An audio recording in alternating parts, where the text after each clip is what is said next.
Alhamdulillahirabbil alamin wa bihi nasta'in ala umuri dunya waddin wassalatu wassalamu ala asyrofil anbiya'i wal mursalin asyhadu an la ilaha illallah wahdahu la syarika lah wa asyhadu anna Muhammadan abduhu wa rasuluhu amma ba'du. Baik, alhamdulillah kita bisa berjumpa lagi dalam perkuliahan kita melanjutkan pertemuan sebelumnya yang sudah membahas tentang asal-usul bangsa Indonesia. Insyaallah di kesempatan ini kita akan membahas tentang asal-usul nama Indonesia, dan kalau cukup waktunya dilanjutkan dengan bahasan yang selanjutnya. Baik, masih ingat pembahasan sebelumnya? Ya, dari pembahasan sebelumnya kita bisa sedikit menyimpulkan bahwa pada akhirnya asal-usul bangsa Indonesia itu tidak seperti yang diklaim pada buku-buku sejarah, di mana dalam buku-buku sejarah biasanya dinyatakan bahwa asal-usul bangsa Indonesia itu berasal dari nenek moyang bangsa Indonesia sendiri melalui teori evolusi. Padahal sesungguhnya masih banyak teori yang lain yang menyatakan bahwa nenek moyang bangsa Indonesia itu bukan berasal dari bangsa Indonesia sendiri, tetapi merupakan satu rumpun dengan bangsa-bangsa yang lain. Hal ini tentu menguatkan keyakinan kita sebagai muslim bahwa Allah Subhanahu wa Ta'ala telah menciptakan manusia itu bersuku-suku, berbangsa-bangsa yang dahulunya memiliki satu nenek moyang, yaitu Adam, yang kemudian dari satu orang ini berkembang biak menjadi suku-suku dan bangsa-bangsa untuk saling lita'aruf, untuk saling kenal mengenal. Baik, kita mulai perkuliahan kali ini. Judulnya adalah asal-usul nama Indonesia. Nama Indonesia menarik untuk dibahas karena nama Indonesia ini ternyata tidak berasal dari bahasa Indonesia. Jadi kalau kita mengkaji atau melihat, membaca misalnya referensi-referensi di mana di sana dinyatakan bahwa di Indonesia ini banyak sekali rumpun bahasa, maka tidak satupun rumpun bahasa itu menjadi asal-usul atau sumber dari nama Indonesia. Nah, ini kan menarik. Jadi dari mana nama Indonesia itu berasal? Insya Allah kita akan bahas hari ini. Yang pertama, Indonesia adalah nama yang bukan berasal dari bahasa setempat, bukan bahasa Jawa, bahasa Sunda, bahasa Padang, bahasa Batak, ataupun bahasa-bahasa lainnya. Tidak dikenal sedikit pun nama atau kata Indonesia. Bahasa Indonesia berasal dari dua kata, atau Indonesia berasal dari dua kata, yaitu Indus dan Nexos. Indus artinya India atau India, dan Nesos artinya Yunani, dari bahasa Yunani artinya pulau-pulau. Dari sini turun sebetulnya masuk ke dalam bahasa Indonesia, yaitu Nusa. Nah, Nusa itu sebetulnya bukan bahasa Indonesia, tapi berasal dari bahasa Yunani yang artinya Nesos atau pulau-pulau. Jadi kalau digabungkan Indus dan Nesos, yaitu menjadi Indonesia. Nah, kita bisa mencari makna dari gabungan dua kata ini. Indonesia berarti pulau-pulau, Indus artinya Hindia, Nesos artinya pulau-pulau, berarti pulau-pulau atau kepulauan yang berada di wilayah Hindia atau berada di Samudra Hindia, karena memang Indonesia berada di Samudra Hindia atau di wilayah Hindia. Itu yang pertama. Jadi dilihat dari aspek aspek bahasa atau lugawi. Nah, yang pertama menyebut nama Indonesia adalah George Samuel Windsor Earl, seorang etnolog Inggris, tahun 1850. Dia mengatakan bahwa bangsa Belanda menggunakan nama tersebut untuk wilayah jajahannya di sebelah timur Hindia. Saat itu kata Indonesia belum memiliki makna politis untuk membedakan diri dari kaum kolonial. Nama ini semata-mata digunakan untuk kepentingan akademik dalam etnografi dan geografi. Jadi pada saat kata ini muncul di tahun 1850, seorang etnolog Inggris menyatakan bahwa wilayah jajahan Belanda yang ada di daerah Hindia itu disebut dengan Indonesia. Gitu. Kenapa? Karena wilayahnya berpulau-pulau dan terletak di wilayah Hindia atau sebelah timur Hindia. Nah, kata Indonesia sendiri tidak seperti makna sekarang yang memiliki makna politik atau makna bangsa, tetapi hanya sekedar salah satu kajian dari etnografi dan geografi. Jadi ketika misalnya orang Belanda ingin atau orang manapun ingin membahas tentang wilayah jajahan itu apa namanya, nah, maka dikasih namalah Indonesia wilayah tersebut. Jadi tidak ada nuansa politik sama sekali seperti sekarang. Lalu ide menamai Hindia Belanda dengan Indonesia ini bermula dari kuliah-kuliah etnografi yang didapatkan para mahasiswa Hindia Belanda, atau bisa dikatakanlah para mahasiswa Indonesia saat itu yang sedang kuliah di luar negeri, terutama di wilayah Belanda. Lalu hal ini dikembangkan dalam tulisan-tulisan mereka. Nah, para mahasiswa di Belanda membentuk perkumpulan yang diberi nama Indische Vereniging, dan kemudian pada tahun 1922 diubah menjadi Indonesische Vereniging. Di antara para aktivisnya adalah Muhammad Hatta, Muhammad Syahrir, Noto Suroto, dan lain-lain. Jadi pada saat itu ketika para mahasiswa kuliah di Belanda, mereka tidak menyebut dirinya Indonesis atau orang-orang Indonesia. Awalnya hanya menyebut dirinya orang Hindia karena ya mereka tinggal di kepulauan yang ada di Hindia. Jadi tidak ada unsur nama Indonesia. Nah, baru tahun 1922 ketika mulai ada semangat untuk membedakan diri dari bangsa Belanda, terutama secara politis untuk membedakan bahwa kami adalah orang Indonesia dan bukan orang Belanda, maka disebutlah kata Indonesia itu menjadi kata yang memiliki muatan politik, bahwa kami adalah satu wilayah yang sebetulnya gak ada kaitan apapun dengan orang Belanda. Malah lebih dari itu, orang Belanda yang sedang menjajah kami, begitu. Maka dari sini kita bisa menambah catatan bahwa nama Indonesia baru muncul di abad 20. Artinya di masa kerajaan Hindu, Buddha ataupun Islam, ide tentang Indonesia itu belum ada. Maksud saya begini, kalau kita melihat misalnya tinjauan filsafat, lebih dahulu mana antara ide dengan benda? Kalau Anda misalnya menyebut satu kata saja, satu benda saja, misalnya kursi, nah, lebih dulu mana? Ada kursi atau idenya dulu? Kursinya dulu atau idenya dulu? Pasti yang ada adalah idenya dulu sebelum ada bendanya.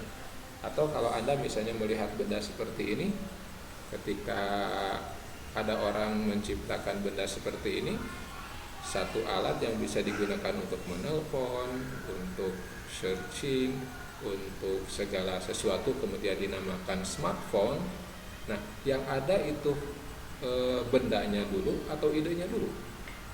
Maka pasti yang ada adalah idenya dulu. Gitu. Maka kalau kita kembali ke kajian Indonesia ini, maka kalau nama Indonesia saja belum ada, apalagi wilayah yang namanya Indonesia, tentu belum ada. Nah, ini akan sangat terkait dengan klaim beberapa pihak di masa sekarang yang mengaitkan Indonesia dengan kerajaan Hindu Buddha dahulu. Misalnya ada beberapa sejarawan yang mengaitkan bahwa ungkapannya begini, dahulu Majapahit atau dalam hal ini Mahapatih Gajah Mada sangat menginginkan mempersatukan Indonesia. Nah, biasanya kata-kata seperti ini muncul dalam buku sejarah. Untuk apa? Nah, ini kan jadi pertanyaan besar. Gitu. Ini kan jadi pertanyaan besar, bagaimana mungkin Majapahit atau dalam hal ini Gajah Mada ingin mempersatukan Indonesia padahal ide tentang Indonesianya pun belum ada.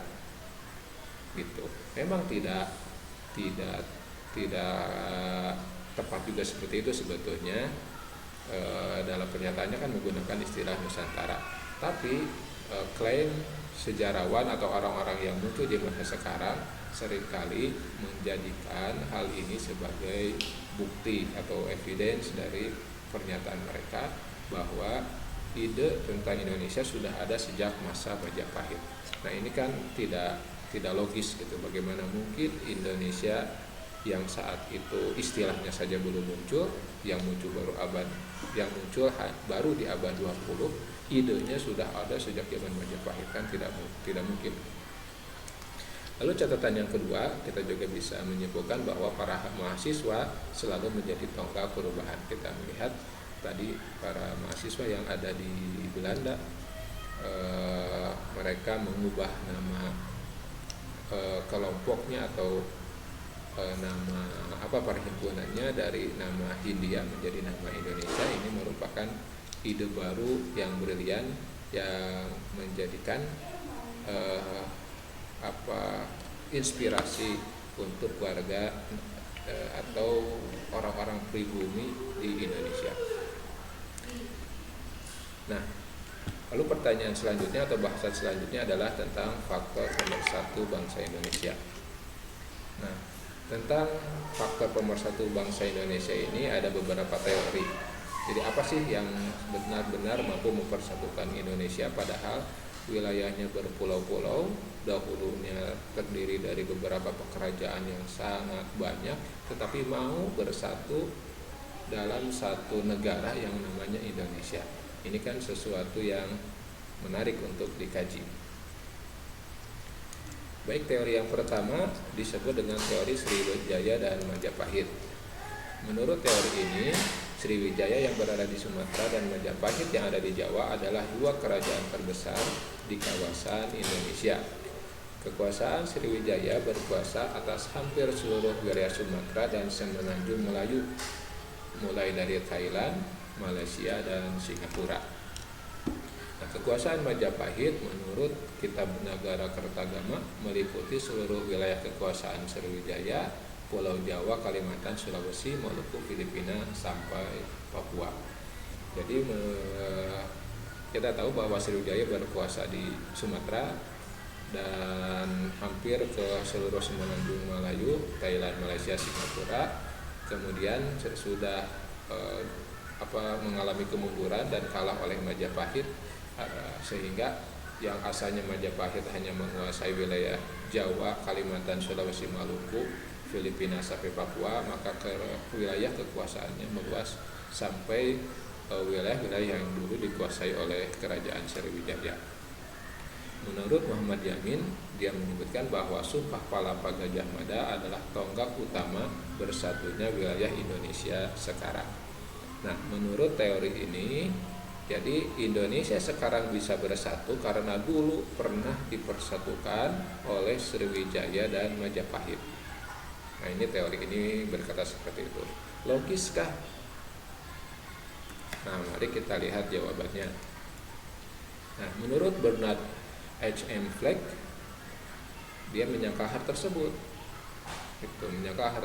Kan kita tahu kerajaan Sriwijaya Majapahit itu jauh sebelum kerajaan-kerajaan jangankan ke masa Hindia Belanda atau ke masa Indonesia sekarang atau ke masa Indonesia merdeka, ke masa kerajaan-kerajaan Islam atau pertama kali Belanda datang ke sini pun kekuasaan real Raja-Raja Majapahit saat itu sangat jauh dari klaim yang disebut dalam Negara Kertagama. Bahkan menurut Fleck, alih-alih menyatukan seluruh Nusantara, Majapahit selalu dilanda oleh pemberontakan dan konflik intern. Di antaranya ada pemberontakan Ragalawe tahun 1309, pemberontakan Sora 1311, pemberontakan Juru Debung 1313, pemberontakan Semi dan Kuti 1319, pemberontakan Sadeng 1331, dan perang Paregreg 1401 sampai 1406. Jadi ini salah satu hal yang sulit untuk dipahami kalau Sriwijaya dan Majapahit itu disebut sebagai pemersatu bangsa Indonesia. Sebab kita tahu di abad ke-16 Belanda sudah datang ke Indonesia. Nah, jadi kalau kita ukur waktu ke Indonesia merdeka di tahun 1945 dari dari wujudnya Sriwijaya dan Majapahit di abad 14, ini kan sangat jauh. Jadi jangankan bersatu terus menerus sampai Indonesia merdeka, di masa kerajaannya masih berdiri pun pemberontakan sudah di mana-mana. Jadi menurut Fleck, alih-alih menyatukan seluruh Nusantara, Majapahit malah selalu dilanda pemberontakan. Artinya wilayah-wilayah yang dikuasai itu sebetulnya tidak mau bersatu dengan Majapahit gitu. Jadi klaim Muhammad Jamil ini sangat jauh dari kenyataan. Jadi pertanyaan besarnya kan, jika mempersatukan intern kerajaan saja tidak bisa, apalagi mempersatukan Nusantara. Ini sangat tidak logis. Begitu menurut Bernard Fleck. Kita lihat saja, memang pada masa Raja Hayam Wuruk 1350 sampai 1389, Majapahit berhasil menghentikan konflik dan meraih kejayaan. Yang memang kita ketahui, Hayam Wuruk itu seorang raja, dan Mahapahit, Patih yang menjadi tangan kanan dari raja ini adalah Mahapatih Gajah Mada. Namun kita lihat misalnya Hayam Wuruk hanya berkuasa 1350 sampai 1389. Jadi puncak kejayaan itu hanya berlangsung 39 tahun dari 227 tahun umur kerajaannya. Jadi pada rentang waktu itu Majapahit hanya mampu berkuasa di bidang politik, tapi tidak berhasil mengembangkan pengaruh budayanya ke seluruh wilayah Nusantara. Jadi kalau dalam penjelasan yang lain bisa dikatakan Majapahit memang berkuasa secara politik, tapi tidak sampai menyentuh budaya, tidak menyentuh hati dan jiwa rakyat. Buktinya apa? Buktinya kerajaan Hindu-Buddha, Majapahit kerajaan Hindu-Buddha, tapi rakyatnya tidak menganut Hindu dan Buddha. Mereka tetap menganut animisme dan dinamisme. Maka dalam teori yang lain dikatakan bahwa Islam yang muncul di akhir tumbangnya Majapahit itu adalah agama pertama rakyat atau masyarakat yang ada di wilayah Hindia Belanda ini. Makanya sampai sekarang Islam sangat kuat karena itulah agama pertama. Itu menurut teori yang lain. Nah, ini sebagai bukti sampai sekarang Hindu-Buddha tidak terlalu banyak mengubah kepercayaan animisme dan dinamisme yang berakar kuat dalam tradisi masyarakat. Kalaulah memang Sriwijaya Majapahit ini sangat kuat di masyarakat, maka seharusnya sampai saat ini harusnya ada bekas-bekasnya. Tapi yang terjadi kan hanya bekas-bekas dalam bentuk bangunan fisiknya saja, tidak menyentuh kebudayaan. Kita kan tahu unsur kebudayaan, misalnya bahasa. Nah, bahasa Sanskerta, bahasa Hindu-Buddha, sampai saat ini jumlah kosakatanya tidak sebanyak kosakata yang lain, misalnya Islam atau kosakata Belanda atau kosakata bahasa Inggris yang masuk ke dalam bahasa Indonesia. Sangat-sangat sedikit sekali, berarti tidak terlalu berakar kuat dalam tradisi masyarakat. Nah, itu teori yang pertama. Sekarang teori yang kedua disebut teori kolonial. Dari namanya kita bisa sedikit menarik asumsi. Jadi teori kolonial ini mengatakan bahwa yang berjasa mempersatukan Indonesia adalah kaum kolonial atau penjajah yang datang ke sini. Jadi menurut teori ini, wujudnya Indonesia adalah jasa kolonial Belanda. Kenapa? Karena ide kemerdekaan muncul dari kalangan pelajar di Belanda, begitu katanya. Jadi mengapa teori ini dikatakan mampu, menurut teori ini, bahwa kaum kolonial bangsa Belanda mampu mempersatukan Indonesia? Karena katanya ide kemerdekaan muncul dari kalangan pelajar di Belanda. Jadi yang ngasih ide merdeka itu orang Belanda gitu. Sentimen anti kolonial menjadi alat perekat yang paling efektif di antara berbagai gerakan yang berbeda-beda latar belakang. Dan bukti mereka menurut teori ini yang paling kuat adalah wilayah-wilayah yang sekarang menjadi Indonesia adalah wilayah yang dikuasai oleh Belanda. Jadi menurut mereka atau menurut teori ini awal abad 20 sistem dan jaringan kekuasaan kolonial telah mapan terbentang dari Sumatera sampai Papua. Nah, ini teori ini. Tapi apakah teori ini kuat? Nah, hal ini juga menjadi tanda tanya besar gitu. Benarkah teori kolonial ini atau kaum kolonial ini menjadi pemersatu Indonesia? Kita kenal misalnya ada istilah teori atau politik belah bambu. Bagaimana Belanda bisa berkuasa di Indonesia ini sesudah mengadu domba kerajaan-kerajaan yang ada di Indonesia. Jadi yang berjasa mempersatukan Indonesia adalah kolonial. Nah, ini kan jadi pertanyaan besar gitu untuk kita. Nah, kita masuk ke teori yang ketiga, teori agama dan bahasa. Nah, menurut teori ini disampaikan oleh George Nurtunan Kahin. Menurut Kahin, satu dari faktor terpenting yang mendukung pertumbuhan suatu nasionalisme terpadu adalah tingginya derajat homogenitas agama di Indonesia. Lebih dari 90% penduduknya beragama Islam. Jadi menurut Kahin, faktor pemersatu faktor pemersatu yang paling kuat dari bangsa Indonesia adalah tingginya derajat homogenitas agama. Jadi karena agamanya sama, maka mereka mudah untuk diajak bersatu karena agamanya kuat. Itu. Selain itu, faktor integrasi penting lainnya adalah perkembangan bahasa kesatuan Hindia kuno, yaitu bahasa Melayu Pasar yang menjadi suatu bahasa nasional. Jadi kalau kita lihat dari sejarahnya, bahasa Melayu itu kan, bahasa Indonesia itu kan asalnya dari bahasa Melayu Pasar. Menurut teori hanya satu suku di wilayah Melayu atau di wilayah Riau sekarang, Kepulauan Riau sekarang. Tapi menariknya, bahasa satu suku ini bisa digunakan oleh seluruh Indonesia dari Sumatera sampai Papua. Nah, jadi faktor bahasa inilah yang kemudian juga di tahun 1928 dijadikan salah satu unsur dalam Sumpah Pemuda menjunjung bahasa persatuan bahasa Indonesia. Nah, ini juga menjadi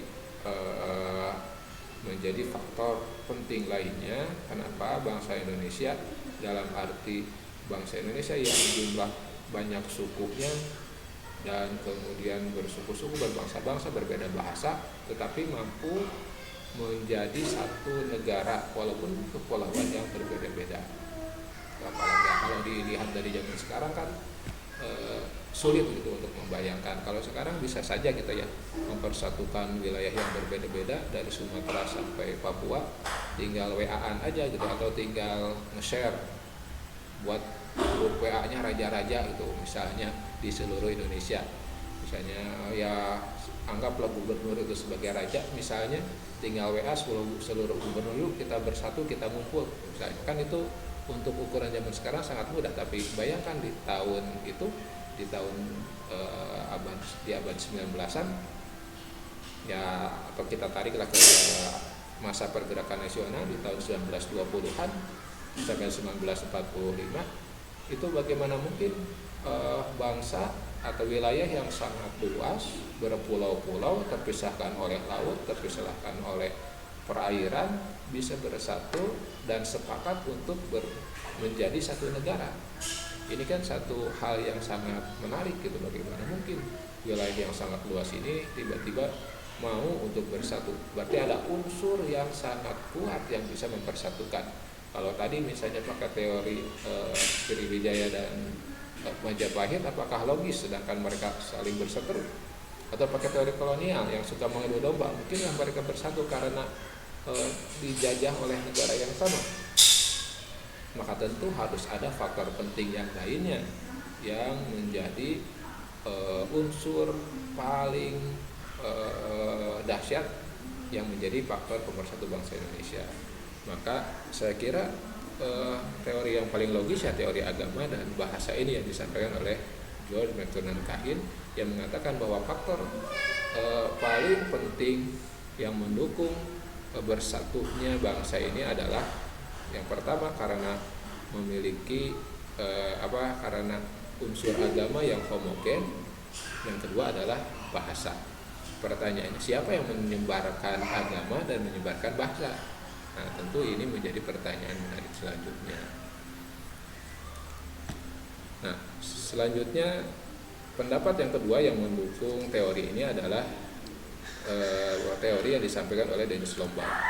Dia mengatakan bahwa di antara faktor khas Asia yang pertama harus diperhitungkan adalah kondisi politik ekonomi yang sangat baik di Samudra Hindia dan Lautan Cina mulai abad ke-13. Jadi mulai abad ke-13 ini penting untuk diperhatikan, kok bisa kondisi politik, ekonomi sangat baik, sangat aman di Samudra Hindia dan Lautan Cina. Sampai-sampai Marco Polo, Ibnu Battuta, Oderic de Pordenone, Giovanni de Marignoli memberikan kesaksian yang sama tentang ramai, damai, dan amannya jalur laut dari India ke Cina dan dari Cina ke India. Siapa yang membuat damai ini gitu? Nah, maka menurut Lombard, masyarakat Islam yang paling banyak jumlahnya mempunyai asal etnik yang berbeda-beda, baik itu Melayu, Jawa, Bugis, Tamil, Bengali, Gujarat, Cina, walaupun ada unsur Arab walaupun hanya sedikit, dan terutama unsur penyatu mereka bukanlah bahasa Arab tetapi bahasa Melayu atau bahasa Indonesia yang sekarang, yang mulai abad ke-16 mencapai kedudukan sebagai bahasa Islam seperti sebelumnya bahasa Persia dan bahasa Turki. Jadi menurut Lombard, yang mempersatukan itu karena pertama masyarakat Islam walaupun kerajaannya berbeda-beda tapi saling mendukung sehingga terjamin keamanan dagang, keamanan pasar dari mulai Selat Malaka di Sumatera sampai Maluku dan Papua. Jadi ketika Marco Polo dan pengembara-pengembara lain datang ke wilayah ini, mereka disambut dengan baik dan aman, nyaman datang ke sini sampai bisa menulis, bisa menyampaikan kesaksian. Dan siapa yang membuat ini aman? Nah, maka ini mendukung teori yang teori agama dan bahasa, yang mana yang menjadikan unsur pemersatu yang paling kuat dari bangsa Indonesia adalah karena Islam, dan yang kedua karena bahasa Melayu atau bahasa yang sekarang disebut bahasa Indonesia menjadi bahasa Islam. Jadi bahasa Islam, bahasa Melayu ditulis dalam bahasa Arab, bahasa dan tulis dalam tulisan apa? Nah, ternyata bukan tulisan Sanskerta, juga bukan tulisan Latin. Bahasa Melayu itu ditulis dalam bahasa Arab, makanya disebut dengan bahasa ya tulisan Melayu. Tulisan Arab itu tulisan Melayu, tapi ditulis dengan tulisan Arab walaupun bahasa Melayu. Ini menunjukkan bahwa bahasa ini menjadi bahasa Islam seperti sebelumnya bahasa Persia dan bahasa Turki juga ditulis dengan bahasa Arab, dengan tulisan Arab itu. Maka dua pendapat ahli ini saya kira cukup untuk untuk menegaskan bahwa unsur pemersatu terbesar bangsa Indonesia adalah Islam dan bahasa Indonesia itu. Islam dan bahasa Melayu atau bahasa Islam saat itu. Karena tidak mungkinlah walaupun ya mungkin bisa jadi ada faktornya yang Hindu-Buddha atau yang teori yang kedua kolonial, tapi ya unsur itu sangat kecil. Kalau ditarik ke Hindu-Buddha terlalu jauh, ditarik ke zaman kolonial sebagai pemersatu, jangankan mau bersatu di masa kolonial itu, bangsa Indonesia saling berseteru dan dipecah belah oleh Belanda. Maka dari sini kita bisa memberikan catatan bahwa teori Sriwijaya dan Majapahit sebagai pemersatu bangsa ini sangat lemah karena terlalu jauh. Ya mungkinlah ada di Indonesia bekas-bekasnya, tapi hanya bangunan-bangunan makam yang tidak mendarah daging menjadi budaya. Begitu juga teori kolonial sangat lemah karena Belanda dan Inggris terbukti bukan mempersatukan tapi berhasil memecah belah kawasan Nusantara menjadi negara-negara tersendiri, bukan mempersatukan. Pada sebelumnya di abad 13 itu Indonesia, wilayah Nusantara ini wilayah yang sangat aman, bisa sangat aman dan tidak ada cerita peperangan antar negara Islam.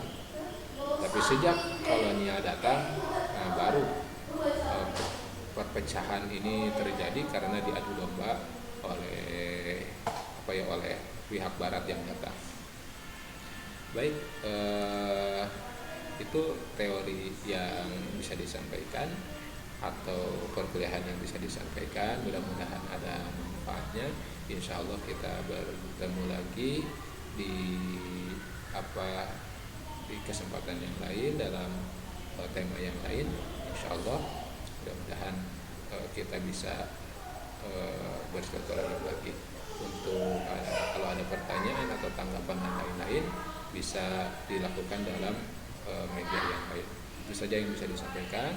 Mohon maaf apabila ada kekurangan kesalahan. Aku qouli hadza wa astaghfirullah li wa lakum. Wassalamualaikum